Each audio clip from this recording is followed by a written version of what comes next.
Tonight on CBC Vancouver News. A disturbing notice from ER doctors at Surrey Memorial Hospital.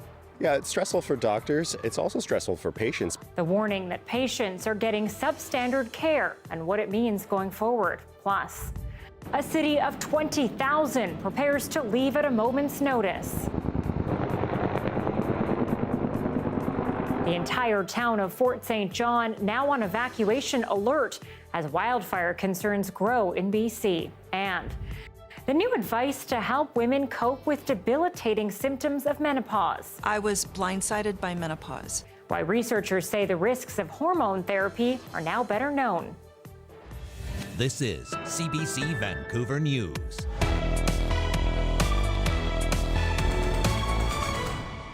Good evening and thanks for joining us. I'm Anita Bathe.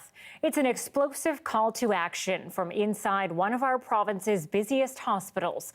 A group of emergency physicians are sharing disturbing details about unsafe conditions at Surrey Memorial Hospital, describing what they call an unrelenting crisis.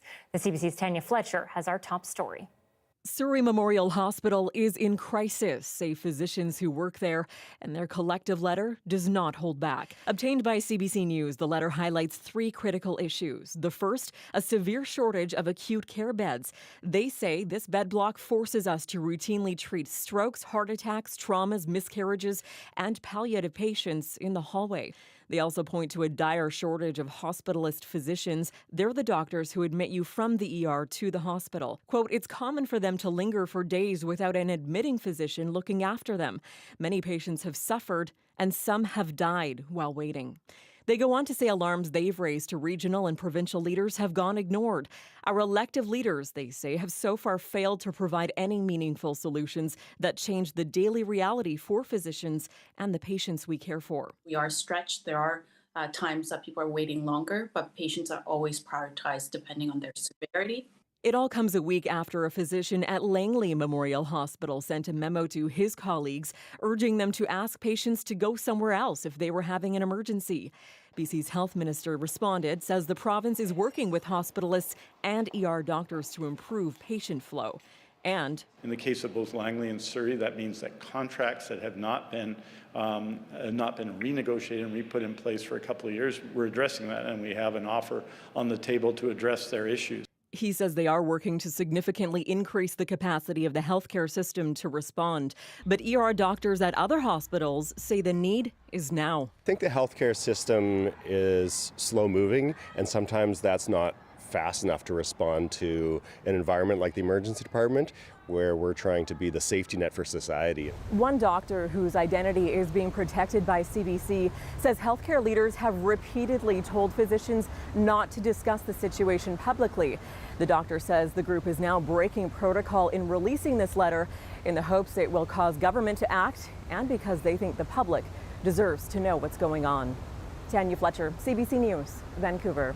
Turning now to yet another major healthcare story in this province tonight. The wait time for radiation treatment in BC is now so long, the province will be sending patients south of the border to Bellingham for treatment. Michelle Gazoub is live with us tonight. Michelle, just how bad are the wait times that we actually have to resort to this? Yeah, Anita, we've been hearing stories about the wait times that cancer patients have had to deal with. This move by the province really signaling just how bad it has gotten. 83% of patients are starting their radiation therapy within 28 days of their ready-to-treat date, which is below the standard set by the province. For British Columbians dealing with a cancer diagnosis right now, today, in May of 2023, that's not fast enough. For them, for those they love, and who love them back, it's not acceptable, and it is not acceptable for me. A number of different things are causing these wait times, including a shortage of radiation technologists and therapists in BC, and also delays in getting some very crucial equipment upgraded. Of course, with cancer early detection and access to radiation treatment really are just so critical for people's survival and their quality of life. Michelle, I imagine the details and logistics around organizing healthcare across a border must be pretty complicated. So what do we know about that? Yeah, lots of questions about that today, but things are actually going to move very quickly. As early as May 29th, up to 50 patients per week could benefit from this program. And over the next 2 years, that will translate to 10,000 patients. So there are 2 medical centers in Bellingham where the treatment will take place, North Cascade Cancer Centre and then the Peace Health St. Joseph Medical Centre. And the province will be paying for travel costs like accommodation and food for the patient, but also for a caregiver. So people won't have to go about this alone. And do we know, Michelle, who will be prioritized for this program? Yeah, Dix actually was pretty precise about this today. For now, the province will prioritize people living with 2 specific types of cancer. Breast cancer and prostate cancer patients are the largest patient populations receiving radiation therapy. They have waited the longest for their radiation treatments, and from a health perspective, are those for whom mobility may be less of a challenge, which is an important consideration in traveling across borders for care. And of course, to be eligible for this program, you will need a valid passport. But Dix also emphasized that the idea of this program goes beyond fast-tracking the people who are able to travel. It's also going to expand that capacity so that people who cannot participate in this program will be able to access care here in BC just that much faster. Anita? Michelle Gassoub live for us tonight. Thank you. The CEO of Atira Women's Resources Society has resigned after a forensic audit found signs of mismanagement and a conflict of interest with the province's subsidized housing provider. The audit found conflict of interest violations between Janice Abbott and her husband Shane Ramsey, the former head of BC Housing. Ramsey allegedly directed large amounts of funds to Atira while married to Abbott. In a statement, Atira board chair Elva Kim writes, Abbott's departure will allow for more focus on the essential work with fewer distractions. For people who live in Atira buildings who are worried about their housing, concerned about their housing situation, government will work closely with Atira to make sure that you are looked after, your housing is looked after, and the programs that you depend on will continue to be supported. On Friday, Atira returned nearly $2 million to the province and announced a third-party review of its policies. Abbott's resignation comes after 31 years as CEO of Atira. Well, an entire northern BC town is now on evacuation alert. That's around 20,000 people who could soon be forced from their homes. Fort St. John is about 600 kilometers northwest of Edmonton in the Peace region of our province.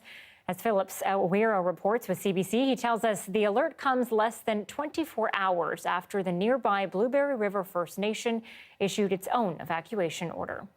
A city of more than 20,000 people preparing to leave at a moment's notice as smoke and flames spread near Fort St. John. For now, the Stoddard Creek wildfire, which has grown to more than 18 square kilometers, about 3 times the size of Stanley Park, is just one of 5 wildfires of note burning within the Prince George Fire District, and it's one of 2 burning near Fort St. John. Obviously, this alert right now is primarily out of an abundance of caution to ensure that people are prepared if required to leave at a moment's notice. So this is an opportunity for you to make sure that you have your clothing packed, any necessary medication or paperwork, pet supplies, and an opportunity for all of that to be ready to go if needed. The alert comes just hours after hundreds of evacuees, many of them from the Blueberry River First Nation, were told to pack essential items, valuables and pets and head to Fort St. John. If the alert is upgraded to an order, it will be one of the largest single evacuation orders due to wildfire in provincial history. BC Wildfire Service says over 70% of the fires burning in BC are human-caused. There is the risk of an open fire use getting away. There is the risk if you are using an off-road vehicle in very dry off-road areas. And so we're asking folks to consider those conditions. For now, authorities are telling people of Fort St. John not to panic, and all evacuees who are already registered in the town can stay there for now. Philip Owira, CBC News, Vancouver. And Fire Information Officer Ryan Harvey, who you just saw in Philip's story, joins me live now. Ryan, can you tell us the level of concern here? Because when people hear an entire town, it sounds pretty scary. It certainly sounds scary. This is precautionary. And so this is an alert, an opportunity for people to get prepared. But it is precautionary. There's no need to panic in our community. And we're currently not under threat from any wildfires in the area. but it is certainly precautionary based on the advice of the BC Wildfire Service. If an order does come down, where will people go, and is that town ready for this number of evacuees? Yeah, that's currently some of the planning that's happening in our Emergency Operations Center with such a large number of potential evacuees. They're looking at opportunities and locations for those to go. Obviously, we understand that Alberta has had several large wildfires, and they may not be able to accommodate us and our residents, although that work is undergoing right now, and we'll, if it ever comes to that, we'll have more information out eventually. Okay, so at this point, you're not giving a specific location for people to go to? That's correct. Yeah, there's no need to evacuate. This is an alert just to be prepared. Fire Information Officer Ryan Harvey live with us. Thank you. Thank you. Heat warnings, meanwhile, have been issued for the province's north coast as communities everywhere deal with sweltering temperatures. Environment Canada says 62 temperature records were set across the province this weekend alone, and there's a chance of more to come. Sarah Premji has more from Abbotsford, where it hit 33 degrees today. As the mercury rises across BC, cooling off can often become a matter of life and death. We're out here making sure people stay hydrated and stay alive, and that's our main priority. While this burst of heat may be welcome for some, it's elevating concern for many of Abbotsford's unhoused. Heat exhaustion is a huge factor, but also being under the influence of narcotics amplifies that high. So the risk of overdose is really big for a lot of our clients here. The unseasonable temperatures also playing a concerning role for crops too. If we do get a really hot weather, above 40 degrees, 42 degrees, sometimes the plants can die, protein stops moving. You can have losses, and it is detrimental for the farmers, detrimental for the community. There's not much you can do. Along with heat warnings in the province, there's also an air quality advisory in place for the northeast of Metro Vancouver, as well as central and eastern Fraser Valley, all due to the Davis Lake fire near Mission. While there are signs of relief. Tomorrow we do see a bit of cooling. We see more of a marine influence coming in. We should cool by about 6 degrees tomorrow to the upper 20s. It may just be short-lived. Environment Canada issuing the first heat warning of the season for the North Coast and a potential of more on the way. For the rest of the week, we actually see things maybe just warming up again slightly. So we'll see highs once again kind of in the upper 20s as we go through, say, about Friday. While Environment Canada says some reprieve is on its way, it does warn British Columbians to be prepared for what they call heat episodes or unpredictable fluctuating temperatures. Zara Premji, CBC News, Abbotsford. And life in Cache Creek is starting to return to normal for businesses and residents after extensive flooding in that community. Water levels in the Bonaparte River dropped slightly over the weekend. The village has completed work on a key water main, but a boil water advisory remains in place. The BC River Forecast Centre is maintaining a flood warning for Cache Creek. A flood watch is also in place around the Salmon River in Falkland, and North Thompson still has a high stream flow advisory. Meteorologist Johanna Wagstaff is away. John Sauter joins us tonight. John, what's the latest on this hot stretch?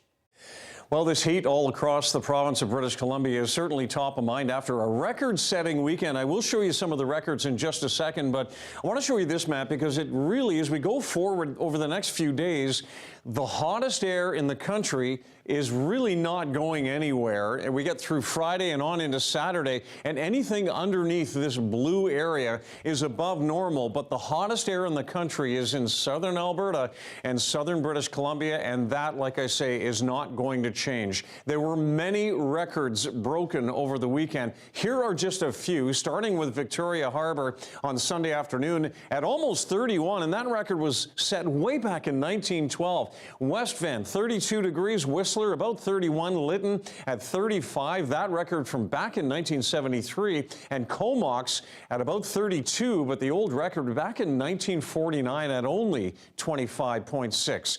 This is the fire danger rating. The red area area is the extreme area. Northeastern British Columbia in that extreme area, but with this continued hot, dry weather, we're going to see some of these reds increasing in size when fire danger increases. And all of the fires you see here are the large fires that right now are out of control. All right, we have this special weather statement for the unseasonably warm conditions almost across the entire province, 10 to 15 degrees above seasonal. Up around Prince Rupert, it's a heat warning, and that means it's 20 plus degrees above seasonal normals. I'll be back shortly with a more detailed forecast to show you what to expect all across the province for the coming days. All right, thank you. And doctors are reminding parents to keep a close eye on kids after several little ones have already fallen out of open windows this year. 5 kids have been treated so far at Children's Hospital. That's compared to 9 in all of 2022. The most typical injuries include brain and spine, along with broken shoulders and upper arms. And in some cases, children have died. The average age of the children that we see at Children's who have a fall from a window like this is around 3 to 6 years old. At this age, their heads are bigger than the rest of their bodies proportionately, and because their center of gravity is higher up, when they fall out of a window, they tend to fall forward and injure their heads. Doctors recommend adding a window lock and a window guard so it doesn't open more than 10 centimeters. Also, don't keep furniture near the edge of a balcony or window. They also say screens are absolutely not strong enough to prevent falling. BC has by far the highest eviction rate in all of Canada, according to new research out of UBC. In fact, the study finds our province is nearly double the national average, and the vast majority of evictions are happening through no fault of the tenant. The CBC's Michelle Gomez is hearing firsthand stories and what experts are pitching as possible solutions. Gutted, absolutely gutted, because you have an emotional connection to your house. It's my safe space. Fiona Scott has been evicted from 3 different homes over the last 15 years, all for reasons out of her control. Last summer, she was rent-evicted from her Kitsilano apartment, a place she had called home for 7 years. He was refitting the place and gonna probably make it all fancy for a higher rent somewhere else. Finding a new home was difficult for Scott. Her new place is an extra $500 a month, and she says she's had to take on extra work to afford it.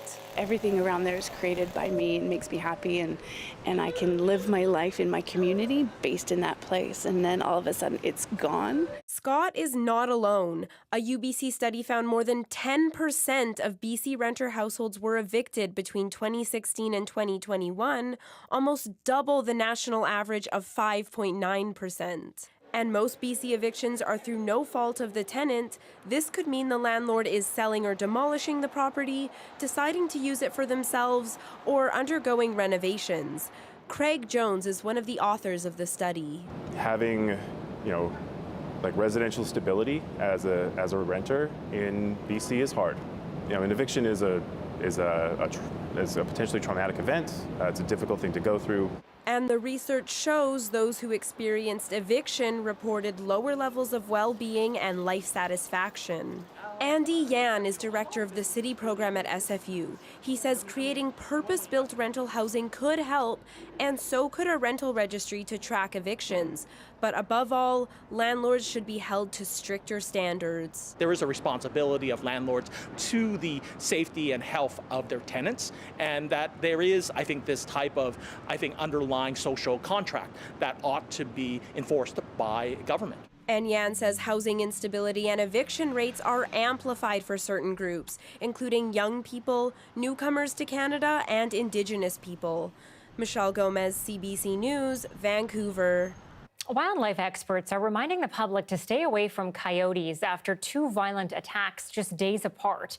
On Sunday, a 6-year-old girl was attacked at Burnaby's Deer Lake Park. Police say she was taken to hospital with lacerations on her legs. That comes after a similar incident on Wednesday when a 2-year-old was bitten by a coyote at Lions Park in Port Coquitlam.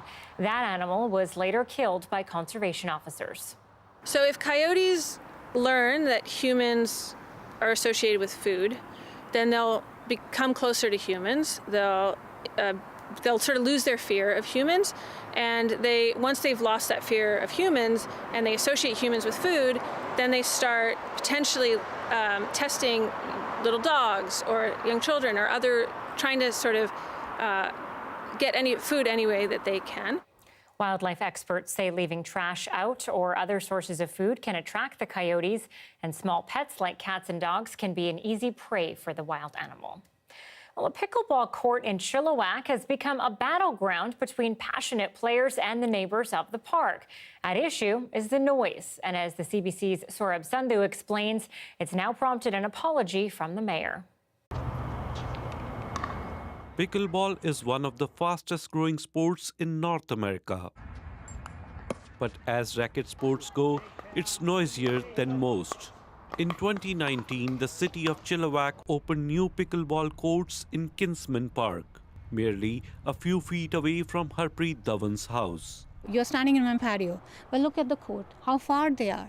I'm standing right at the edge of the pickleball court, but if I take 1, 2, 3, 4, 5, 6, 7, 8 steps, and I'm right at the edge of Harpreet's property.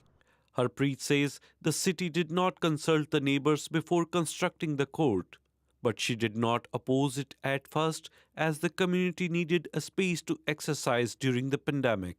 Occasionally, she, along with her husband, even joined other players to enjoy the sport. However, all of that changed in 2021 when the courts were given a new surface and things got louder. It is a continuous, very shrill noise. We had no clue how much noisy it could become. Harpreet says the sound began to impact them psychologically and emotionally, forcing them to stay indoors most of the day. I can't even sit in my house with a closed window, not even with the open window. And Harpreet's not alone with her complaints. My parents, my mom lives with me, and they still hear the noise of the ball and racket, tick-tock, all the time. In August 2022, Harpreet says her husband filed a noise complaint with the city of Chilliwack. The pickleballers had a solution. I spoke to the neighbors and offered that maybe we could pay to soundproof the office of the man that works from home. So means my husband is a prisoner in my own house? Seeing no solution in sight, the city has now restricted playtime on the courts, and players told they can only use a foam ball after 4 p.m. So I just phoned the city yesterday about that because there isn't a foam ball that we use for pickleball. For its part, the city says they know there was a potential misstep, but finding a solution is tricky. We are trying to balance the needs of the whole community, and I apologize to the neighborhood. Meanwhile, Harpreet says unable to cope with the noise problem, her husband has taken a break from work and gone to India. They're just breaking my family, that's it. Mayor Popov says they're looking to build pickleball courts in another area of the town. But until then, Harpreet and her family will have to live with the noise. Saurabh Sandhu, CBC News, Chilliwack. Too many women are suffering debilitating symptoms of menopause. Why a new report says that and that hormone therapy may be okay after all. We're live with a doctor next.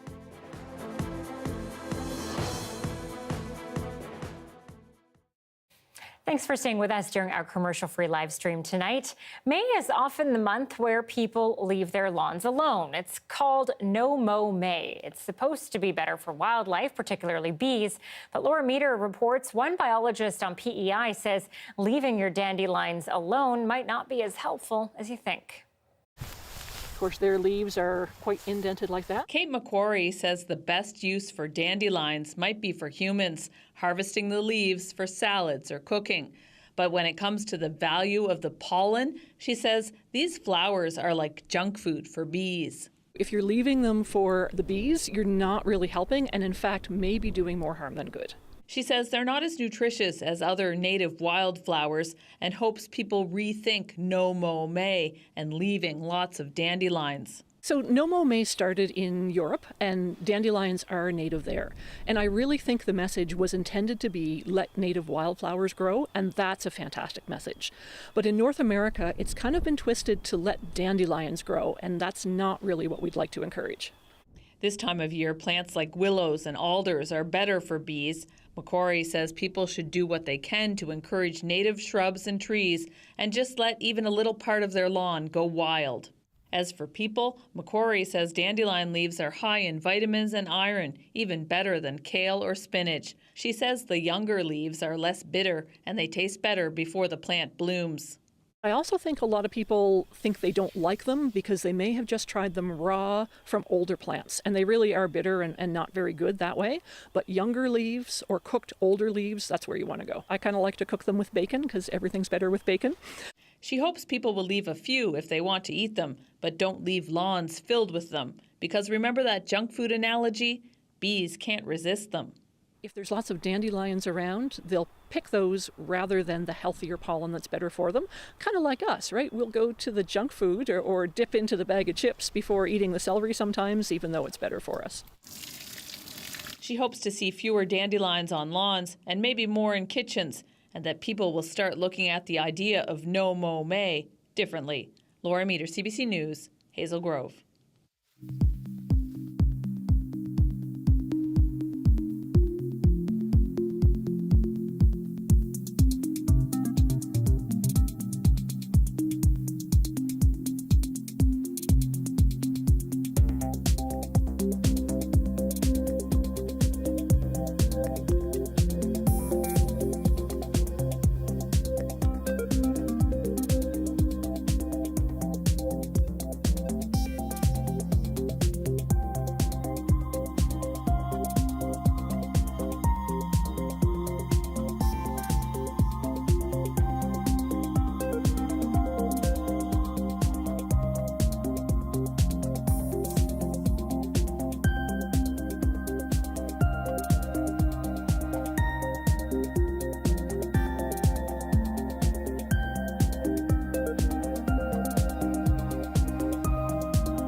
For years, women with menopause were discouraged from using hormone therapy for their symptoms, fearing risk of stroke or breast cancer. But now, a review of the research shows those fears might have been overblown. Christine Birak is breaking it down. Well, I think, like me, most women are confused. Janet Coe says she was blindsided by menopause. Insomnia, night sweats, brain fog. Then she ended up in an emergency room. I thought I was going to have a heart attack. Coe saw doctors but says she didn't get much advice. Researchers say that's not unusual. We've identified a real gap in care for menopausal symptoms.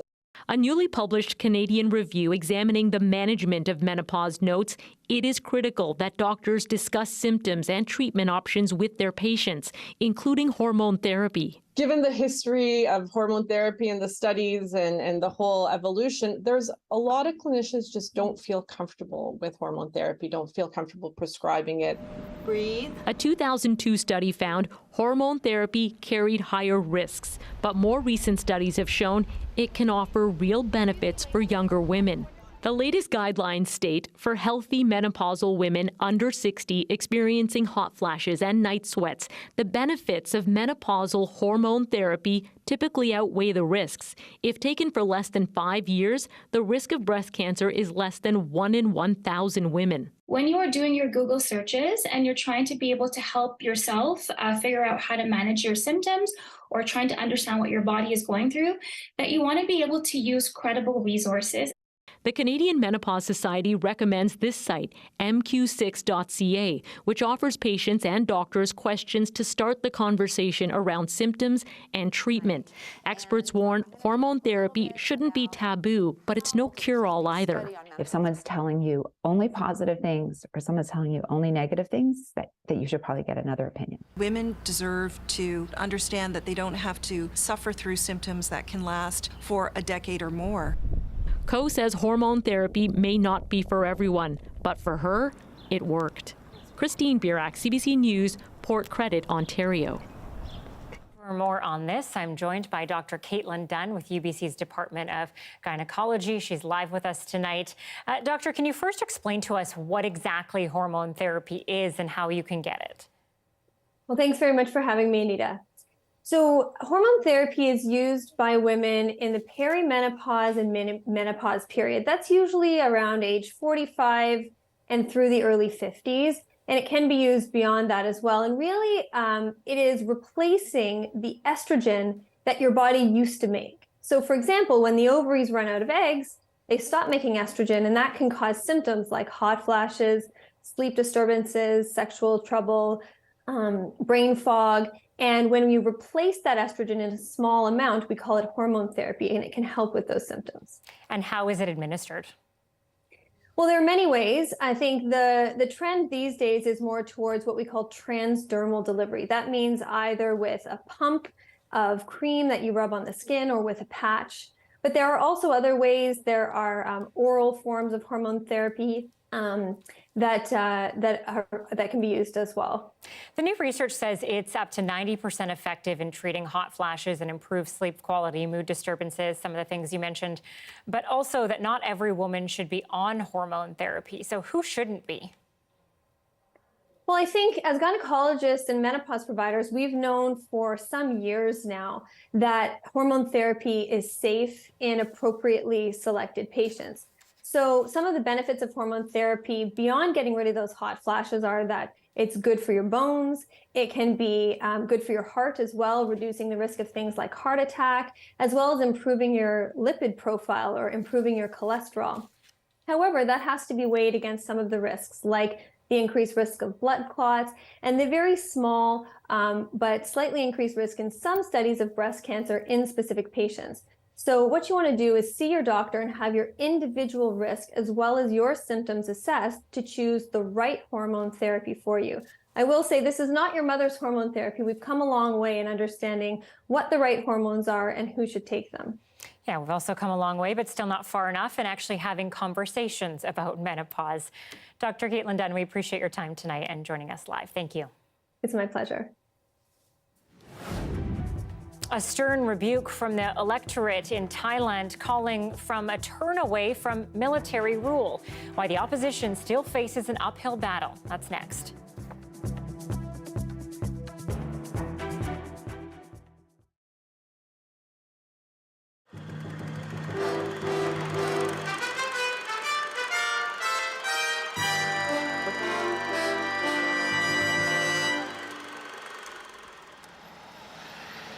The scene is the upper levels highway above the Capilano Gorge. Hundreds of people turn out to watch as 25,000 plastic duckies are lowered down to the river. The ducks are numbered. They've been sold at $5 a piece, the revenue going to various Rotary Club projects. Then comes the dumping.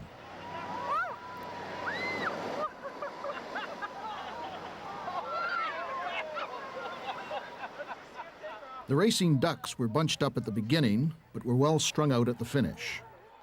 They will be tested for steroids at the finish line. The first one is now out in front, ladies and gentlemen. Scores of the ducks were caught along channel booms, but many more managed to make it to the finish line. And this was the winner. It earns for its owner a brand new car. The second prize was a free trip to Australia. Terry Dolan, CBC News.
Voters in Thailand have ousted the country's military-backed government that had been in power for nearly 10 years. In a surprise result, the reform-minded Move Forward party took first place in the balloting. It will be forming a coalition with Thailand's other main opposition party for a solid majority. Salima Shivji was in Thailand for the vote and has more now from Mumbai. A victory parade through the streets of Bangkok after a stunning win. Pro-democracy parties dominated Sunday's election, with voters overwhelmingly choosing both the progressive left-wing Move Forward and the more established opposition party Pheu Thai. Together, they demolished the incumbent, a former army chief who led the last coup, a stinging loss for the ruling military elite. It's an irrefutable sign that Thai voters are desperate for change. The Democratic parties will change a lot of, the structures of Thai politics. I think it's coming from the younger generation first, but then the entire society has adopted the idea. Ideas for change that were once unthinkable in Thai society, curbing the sweeping power of the military and the monarchy, even reforming a law that imposes stiff penalties for insulting the king. People have been through enough of last decade and the past decade, and today is a new day. Move Forward's leader has already negotiated a coalition with the other opposition parties. I am ready to be the prime minister for all, whether you agree with me or you disagree with me. But plenty in the pro-military establishment do disagree with him, and the system is stacked against the opposition parties. The Senate, loaded with military appointees, can vote on who becomes prime minister and block whomever they wish. I think military coup would be really the last resort. Still, this expert says the junta could try to manipulate the results, a move that would be a direct affront to the will of voters like this 29-year-old. The results show that everyone's small voice can still change the country, he says, after an election that saw a 75% voter turnout, the highest ever. Salima Shivji, CBC News, Mumbai. Ukraine's president is heading home after a whirlwind trip through Europe, armed with more weapons and promises of support. But as Chris Brown explains, Volodymyr Zelensky didn't get everything he wanted. Ukraine's Volodymyr Zelensky helicoptered into Britain with yet another shopping list of weapons for Prime Minister Rishi Sunak. Britain has already anteed up over $8 billion worth of military hardware. Crucially, early on, the UK paved the way for Ukraine to receive powerful offensive systems, including Storm Shadow cruise missiles. Now Zelensky wants modern fighter jets. We want to create this jets coalition, and I'm very positive with it. Sunak's response was not yet, but he did offer to train Ukrainian pilots and send more long-range drones, and said the British weapons will keep coming. We are here for the long term. We remain steadfast in wanting to defend Ukraine.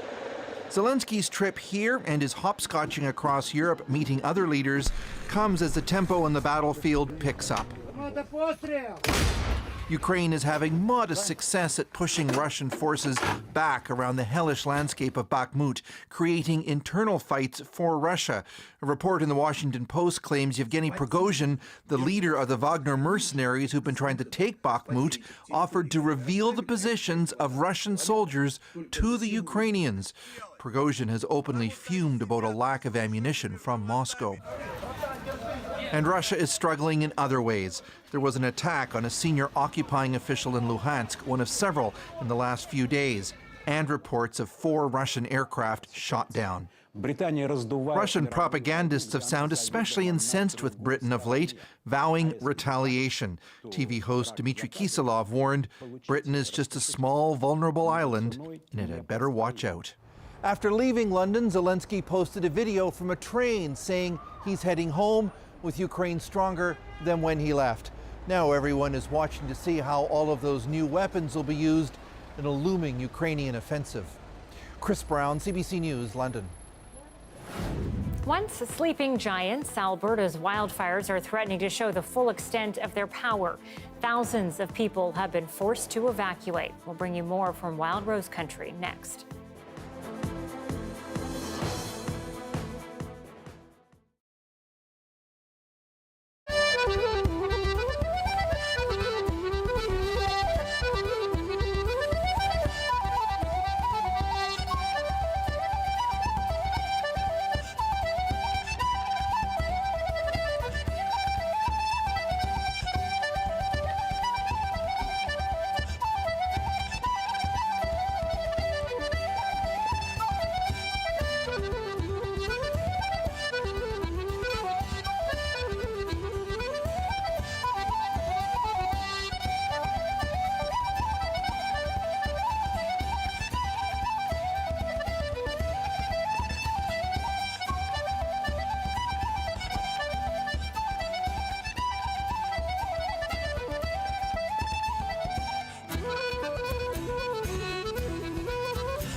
We're sharing really important information with the public, and I feel like this is exactly what our job is, especially as the public broadcaster, especially in morning radio.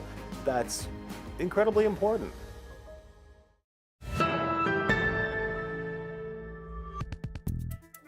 As crews battle wildfires burning here on the West Coast, farmers in Chile are finding a natural solution to help fend off the ravages of wildfires.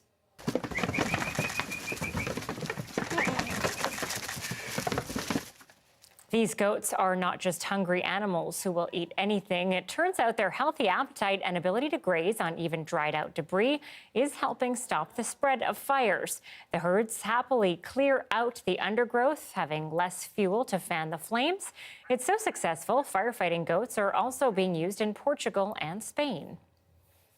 Well, of the 90 wildfires burning in Alberta, about 24 are out of control. There are 15 mandatory evacuation orders affecting more than 17,000 people. Some won't have homes to come back to. Katie Nicholson is in the community of High Level, Alberta tonight, where people are also running out of places to find refuge. As hot wind fed the ravenous Long Lake fire and pushed it over the road, the sky over Châté in northwestern Alberta turned crimson and orange, and a mass of black smoke blew in. It was all coming towards us, and the sky was dark. They were watering the roads, but the smoke was really thick. I had blinkers on. We had a truck full. Kids are all in the back, us in the front, everything in the back. And we left. The ashes were falling. It was really windy. More than 750 from the small Dene community forced to evacuate to the town they always turn to in flood and fire, High Level. There's just one problem. There is a lot of people in High Level. The hotels are already packed with evacuees from another fire in the east. The town has 250 cots in its arena, good for a night or two, but not for the long haul. Some are sleeping in tents. The chief is barely sleeping at all. I couldn't fall asleep right away because I was really concerned about Châté. Like, there's infrastructures there. What is going to become of it if the fire ever gets into the community? What does that mean for our people? Closer to the heart of the fire, where electric poles and cell towers have burned down. Like I said, there's no cell service for anything.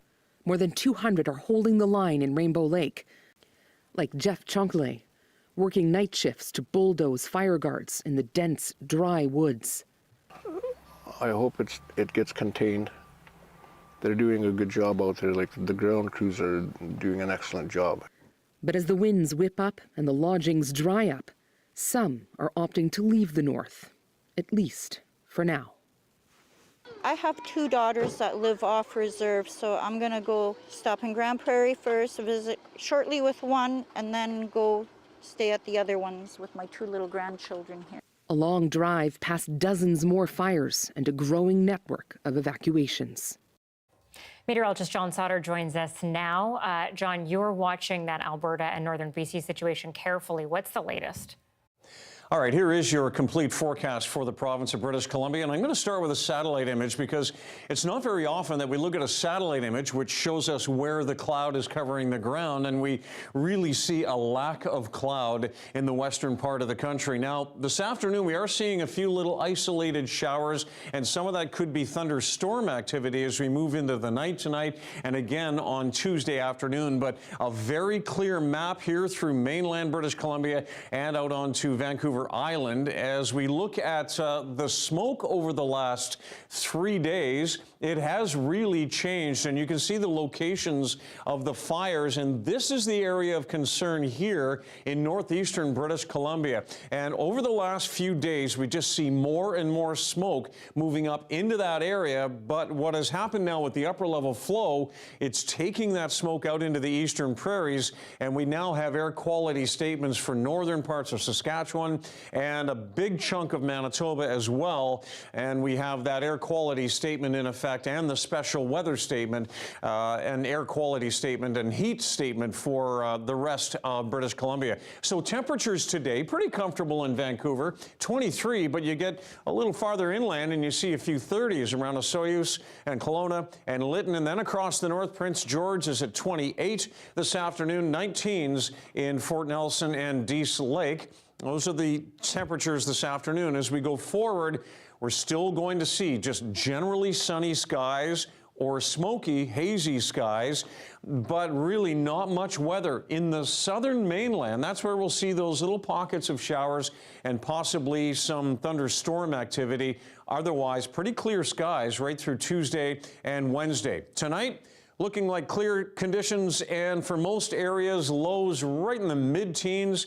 Tonight across the north, we get a little cooler across the far north, but tomorrow the temperatures really start to pick up once again. Terrace at 31, Prince George at 27, 29 in Williams Lake, and then across the south, we've got 34 in Lytton, a few thunderstorms around Osoyoos, and out toward Cranbrook, 23 in Vancouver, and with sunshine again for tomorrow.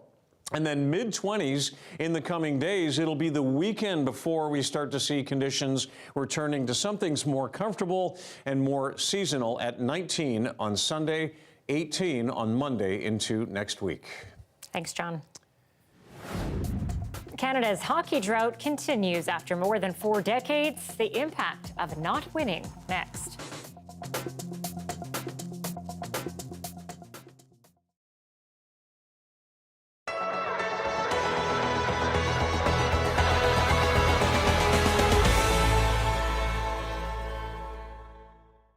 This is what Ram Island looked like in the days after Fiona, captured by a drone flown by UPEI researchers from the Canadian Centre for Climate Change and Adaptation. This is the artwork inspired by that drone footage, part of an exhibit called Shift. The big thing I really noticed from the post-Fiona footage was it looked like the island was bleeding. Like the sediment loss in the water was so intense. So this weaving I've done of Ram Island, you can see that red sediment just pooling around the island. Artist Rilla Marshall has been exploring the island's changing coastlines through her artwork for more than a decade. So when she was approached with the idea of creating art based on the drone footage, she says it was a perfect fit. Marshall says she was also attracted by the combination of art and science. So I find having a conversation between, the old tech of weaving, the original technology of weaving, and the high-tech production of drone images is a very interesting conversation to have. Marshall says the exhibit is also about finding a way to explore the emotions around climate change, which also strikes a chord for the researcher who helped to capture the drone footage. A big part of what art can do is express all sorts of different emotions. So I know a lot of people are feeling grief and sadness after Fiona and what it's done maybe to their properties, and art is the way to express that. The curator of the exhibit says it is also meaningful having the art displayed at the Climate Centre itself. I mean, this building, we're lucky to have it here in St. Peter's because our shorelines are so volatile and they're constantly in a state of transition. And so to have works that are specifically inspired by Fiona in this exhibition, it localizes the issue and it reminds us that it isn't something that's down the road in the future, but it's right now, it was last fall, and it's tomorrow. I hope that they are able to see art as a catalyst for change, as a catalyst to bring a little bit of the humanity to all this hard data that we're collecting on an ever more constant basis about the effects of climate change on our island here, and taking that hard data and being able to translate into something that's a little bit more human. Nancy Russell, CBC News, St. Peter's Bay.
Land Back is a CBC original podcast where we uncover land theft in Canada and look at how Indigenous people are taking it all back. Land Back is out now on CBC Listen or wherever you get your podcasts. Hi, I'm Amy Bell, and here's what's in your CBC Vancouver inbox. May is Asian Heritage Month, and we're highlighting the stories of amazing Asian Canadians who are making meaningful contributions in the community. More info at cbc.ca/BC Community. And register for the CBC's Indigenous Pathways to Journalism program. This paid 9-month learning and development opportunity supports Indigenous candidates to hone their skills as storytellers. Learn more at cbc.ca/pathways. Emily Carr University is holding its annual exhibition featuring works from 350 graduating students. It's a chance for Asian Canadian students to showcase work inspired by their heritage. Now, 2 graduates spoke to us about how their respective upbringings in the Philippines and Hong Kong played into their creative process. So this project is an investigation in multisensory design, where I explore how I can communicate memory through different sensories, and with the context that I'm working with is memories of Hong Kong. I've been collecting memories from myself, my family, and my friends. In this particular installation, you see the red, white, blue bag, which is very commonly used in Hong Kong, used to like travel and carry goods to different places, moving, and things like that. One of the big things that reminds me of when I think about Hong Kong is the denseness and the idea of organized complexity. And with this pattern itself, it's already so complicated and dense, and so I thought it just makes sense to weave the very dense city with this very dense pattern. Cleanliness in Filipino and in English it's called cleaning is something that I've been exploring. It's an identity that Filipinos have taken as a cleaning service, and so I've trying to investigate this word cleaning and how much of this stereotype here in Vancouver or in Canada in general of how this, third world countries have been taken on here in Canada. We treat these people or this cleaning industry as a low service, but yet, it has benefits on the other end that it needs to be brought up more than just being a low service. Changing the narrative and putting them as an artwork is something that a way for me investigate that, and within the context of seeing it as an artwork and people, this utilitarian object using just dragging, pushing, and pulling carts within the cleanings is something that you don't see in a museum or something that you don't see as an artwork or an art piece.